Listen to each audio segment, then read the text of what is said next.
Hey everybody, welcome back. We are excited about this upcoming one-to-one student device initiative beginning this year in Pleasanton. And we provided some content for you to share with your students, just kind of a Chromebook orientation, a little bit of digital citizenship, just to get everyone started in the beginning of the year. So I want to share with you the For Independent Student Learning piece right up here. Students will access this doc on the bit.ly one-to-one orientation. And you can share this out in the classroom, you can post this on your website, or you can just have them simply type in bit.ly one-to-one orientation in their Omnibar up here. Now, once they get there, this document's laid out in a few different spots. There's a Chromebook orientation, a digital citizenship orientation, and a final assessment and contract. And then there's some more things for students to explore on the bottom. This has kind of been designed to go over 2 or 3 access or flex periods, about 20 or so minutes per section. And I just kind of want to walk you through what is provided here for students. The idea of this doc is that you give this to the kids and let the students explore. Now, some of these you can lead if you'd like to as a teacher, but really, this is here for the kids. So once everyone has their Chromebooks, they'll start up here on the Chromebook orientation with getting to know your Chromebook. And this slide presentation, the getting to know your Chromebook, is just kind of orient them, let them know that they'll have this device over multiple years. They'll want to take care of it. Some very useful keyboard shortcuts, copy, paste, taking a screenshot on their Chromebooks, ninja trackpad moves, and how to scroll and right click and swipe with your fingers. Again, the more efficient we can be with our devices, just the better our workflow is going to be.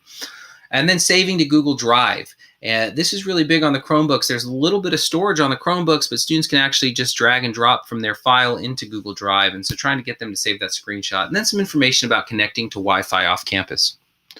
The second tab over here are the challenges to get organized with Google. And with the Get Organized with Google challenges, this is really designed to just improve some of that workflow and get students starting to use the tools built into their browser. So for example, creating a bookmark folder for your teacher websites. Up here is a how-to video for students. So they can click on that link and it'll walk them through the process. The other thing we're going to ask them to do is start bookmarking more than just your teacher websites, but let's start bookmarking some of those things that we use a lot, Drive and Gmail, things like that, and how to really shorten those icons so you can make the most out of your bookmarks bar. Challenge number 2 is creating class folders in your Google Drive, and we're going to ask students to create class folders and color code them.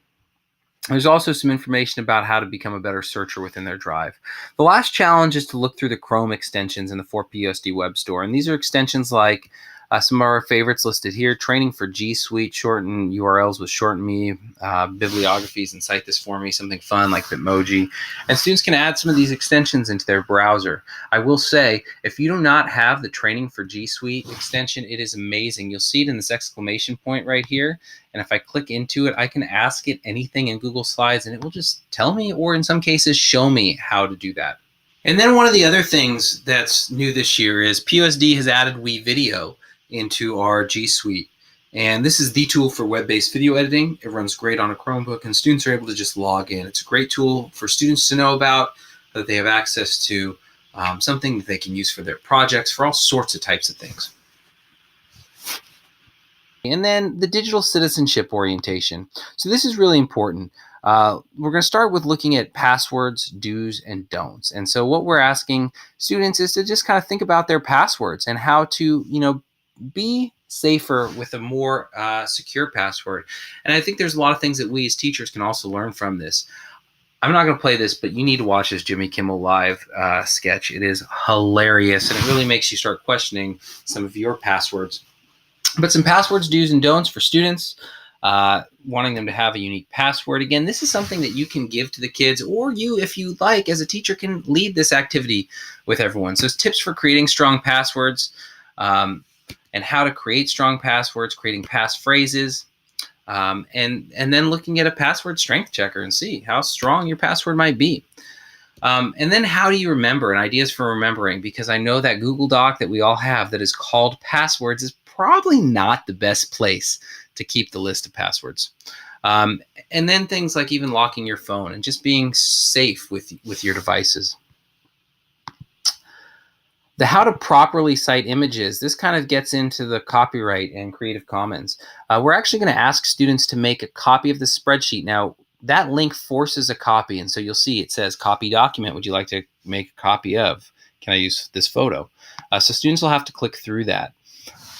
And this will now be their own copy of that document. So once students open up this, and again, this is something that you may want to use as a teacher. You may have some other things that you'd like to add to it too about plagiarism and how to properly cite things off the net. But we're looking specifically at images. And so there's a video about copyright law and an activity about copyright and fair use. And if students go ahead and click into this activity, it's another copy of a document, and it's just a matching, it's a sort, and they'll be able to go ahead and match up what they think falls under ways to avoid copyright law and points for fair use. And they can just simply click and drag these items around. Oops. Now, as I keep going, how'd you do? Let's review. Here's the answer key for them. And then looking at how to search for images when you do a class assignment. And this gets into things like using Google Image Search and using the search tools in order to make sure that you're finding free licensed images. And this kind of animated GIF here will show you where that is. Now, there's ways to find the Creative Commons licenses on images, and then how to cite media. And then using the Explore tool in Google and the search thing in order to cite in text. And so using things in order to footnote, or maybe you want to use an extension like EasyBib or the Citation Machine, or Cite This For Me. Now, here's some places that students can find some Creative Commons music, video, and images. And then there's Media Bingo, which is going to ask students to figure out how to cite some of these images and where to find them, and learning how to correctly use the image citations. They have a few different options down here. So using the Explore button in Google is a great way. If you use this Tools and Explore button right here, you can search for images, and everything that you select under images are going to be free licensed. Some other websites like Creative Commons, Flat Icon, Unsplash, and just some places for kids to find content. Then they can go around, they can try and find images for each of these, and it's just image citation bingo. If you need an example, here you go. So again, looking at the images and then the citations on where they came from. The last piece in the digital citizenship orientation is the digital footprint and online reputations. And so this is a really important topic for students, because everything that we put online is a reflection of us. And it's really about being a good person, both on and offline, but taking a look at how your digital footprint looks. So we have a video for students to go through, and then a Google search activity. So with a partner, we're asking them to find out what you can about your partner. See what the internet says about them. And here's some ideas and tips for students as they're posting images and thinking about how to just be cognizant of what I'm posting is not only a reflection of me, but also other people. Another video learning a little bit about security and privacy, about what we post online. And then, of course, asking students to maybe find out, take a look and see what the internet actually says about them. Have them do a search. And a great way to do that is to have them open up an incognito window in their browser, and they can go in as a guest. And it'll be like they're signed out of their accounts, and it'll see what the internet says about them. So those are kind of the meat of the orientation. The last thing we really want students to do is we want them to take the final assessment and contract. And so what this is just an overview. Students will go ahead, fill out their school, their name, and then as they go through, it's just a short quiz kind of reviewing some of the ideas. So like, what items will they be issued? They're going to get a Chromebook, a protective sleeve, and a charger. Matching tools with their best use. So for example, creating graphs in Google Sheets, and they'll check all the way down. Tapping the trackpad with 2 fingers is which gesture? And so just some questions kind of reviewing the material. Once they complete that, students will be asked to take the student pledge. And in order to submit this quiz, students will have to acknowledge each of the elements of the student pledge. It's also found in the Student Device Handbook that hopefully everyone has seen before, but it's just kind of a digital acknowledgement of that. They'll go through, take a look at all these, acknowledge it, sign their name at the end. Whoops. and go ahead and submit. When they submit, they'll get a copy of their responses, and they can also go ahead and view their scores. Now, no one's going to judge them on their scores. Obviously, I didn't fill out much of this, but it'll just be a way for them to go back and take a look at what they did correctly or not. The most important piece on this is they acknowledge that student pledge, and they can't actually submit the form without acknowledging that last piece. The very bottom of the doc is something just more to explore, and they're really kind of digital citizenship related.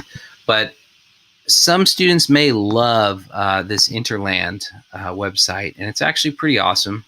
It's from Be Internet Awesome with Google.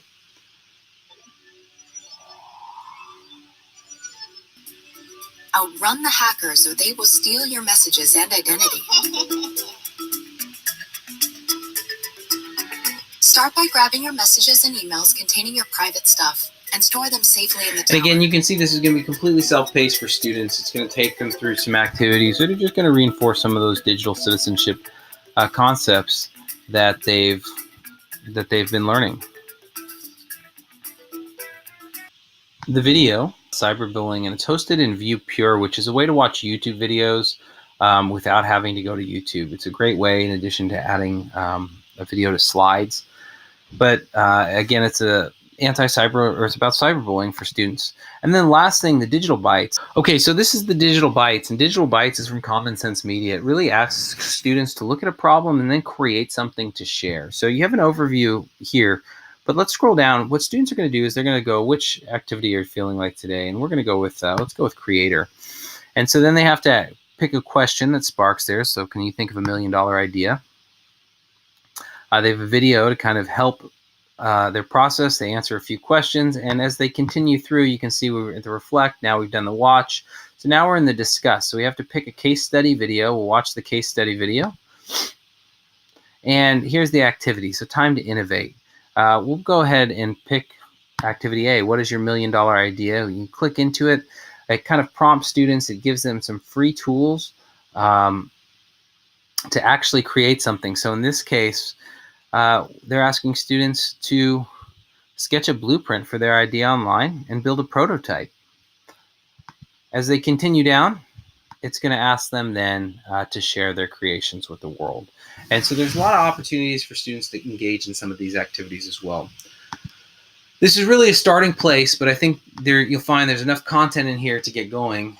And we wish you the best of luck.